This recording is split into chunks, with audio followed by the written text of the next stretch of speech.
Hello everyone, I hope that you're having a wonderful day as always, and if you're not, that's okay because those days pass too. I want to make a quick little video about credit cards, and I thought it would be a good idea to start off this video with a little story time.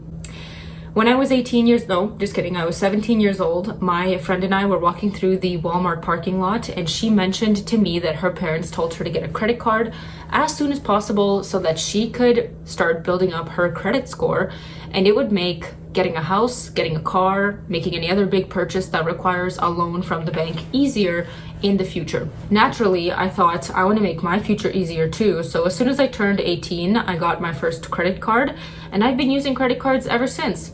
So in today's video, we're going to talk about what a credit card is, why it's a good idea to have one and why you might want one, and how to use one responsibly. Because if you don't know how to use a credit card responsibly, you can screw yourself really badly financially, and we do not want to do that on this channel. No ma'am. First and foremost, a credit card is simply you using the bank's money instead of your own money to make purchases.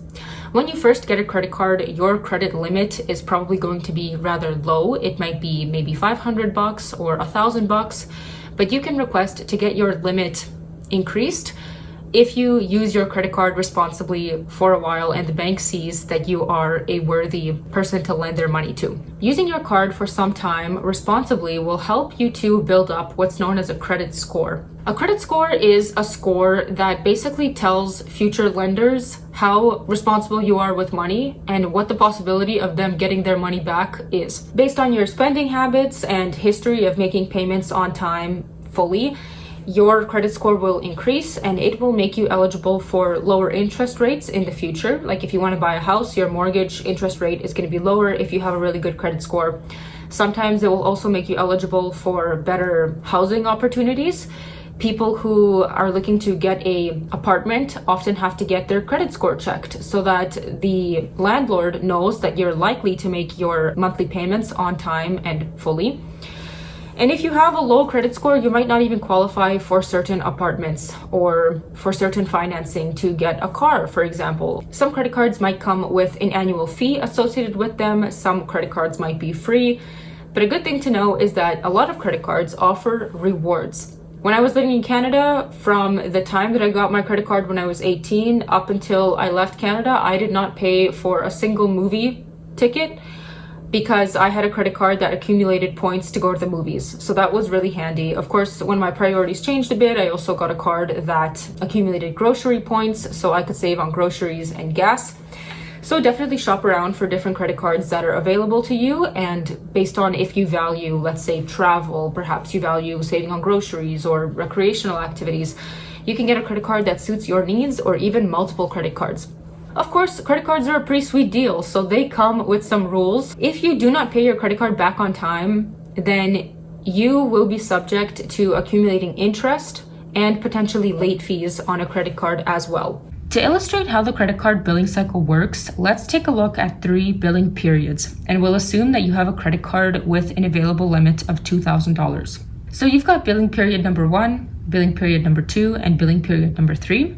And for the sake of simplicity, we're going to say that these are the months of August, September, and October, because billing periods are typically anywhere from 30 to 35 days. So in the month of August, you accumulate $1,500 of purchases, so you're carrying a balance of $1,500. And at the end of that billing period, the bank is going to issue a statement that says, please pay us back for the $1,500 that you have accumulated in August.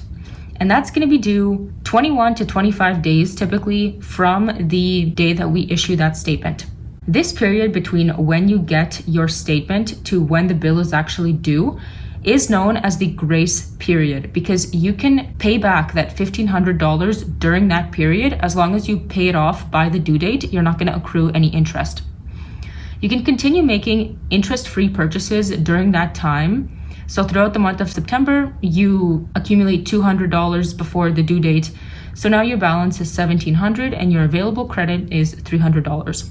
Let's say that you make your payment by the 21st of September. So now that $1,500 is paid off, all you're carrying is the $200 that you've accumulated in September. So you're cleared for the month of August. All is good, and you can continue to make purchases in September. We'll say that you've accumulated $1,000 of purchases. And then again, you're going to receive a statement for the month of September that says, please pay us back by October 21st. So you continue to make purchases in October. We'll say that you made $800 worth of purchases. And as long as you pay back that $1,000 by the due date, you're in the clear for the month of September. And the cycle continues. Now let's take a look at what happens if you don't pay your bill on time. So going back to our example, we've purchased $1,500 worth of stuff on our credit card in the month of August. We receive our August statement. The bill is due sometime in September, let's say September 21st. And we continue to make purchases in September, but this time when September 21st rolls around, we only pay back $700 of that $1,500 that we owed in August. We continue making purchases in September, so we've accumulated $1,000 of purchases in September. But now what the bank is going to do is they're going to charge us interest for the month of August for that remaining $800 that we're still carrying from August, as well as the $1,000 that we've accumulated in September. So now when we get our statement in September, it's going to say, please pay us back the $800 that you're still carrying from August, as well as the $1,000 that you've accumulated in September.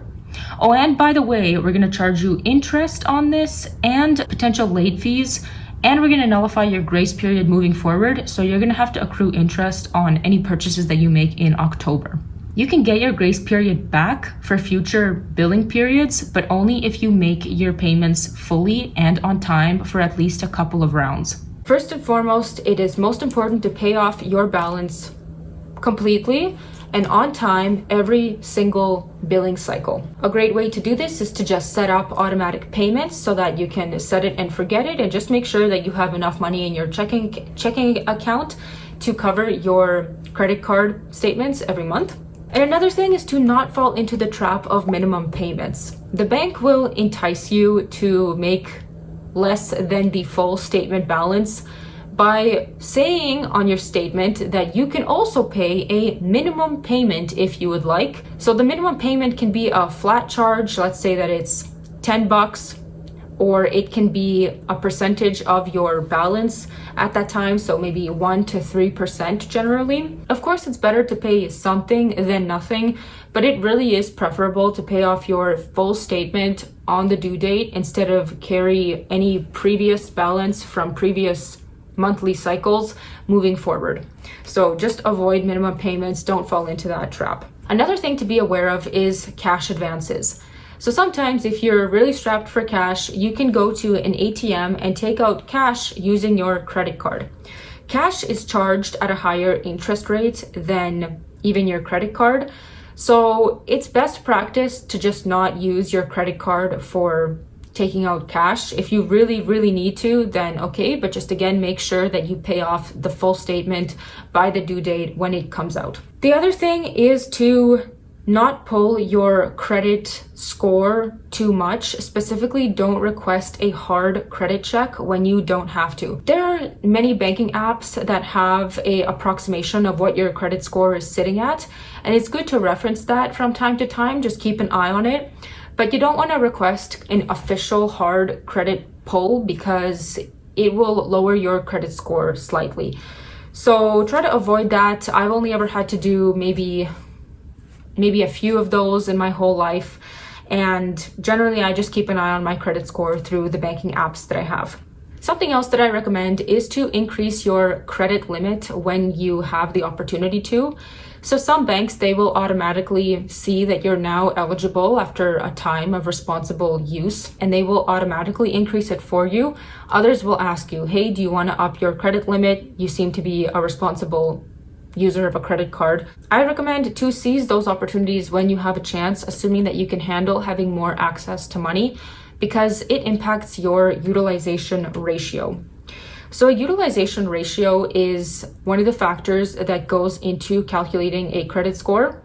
And all it is it is the ratio of how much you carry, so your balance, to the amount of credit that you have available to you. So let's say that you have a credit card that has a limit of $1,000 and you carry $500 on it. That means that your utilization ratio is 50% because you're using half of the money that you have available to you.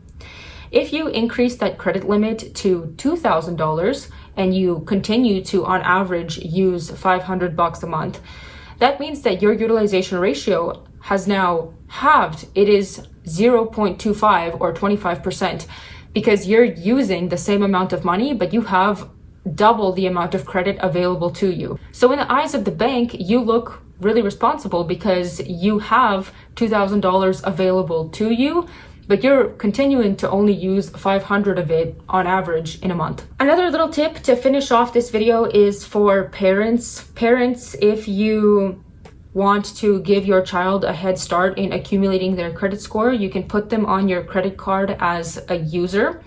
And the credit card could get billed to your house. You don't have to give it to your kid to use. You can just put it in a drawer or maybe even cut it up. But the point is that your child is listed as a user on the card, so your credit history is going to be associated with their name. Your child can be 18 years old, ready to get their own credit card, and already have a credit score of 800 plus because you have accumulated it for them. So this could just make loan rates lower for them. It could be easier for them to finance certain purchases in the future. If that's something that interests you, look into putting your kid as a user on your credit card, even if they're not of age yet. That concludes today's video. I hope that you learned something new. Have an awesome rest of your day, and I will see you in my next video. Bye.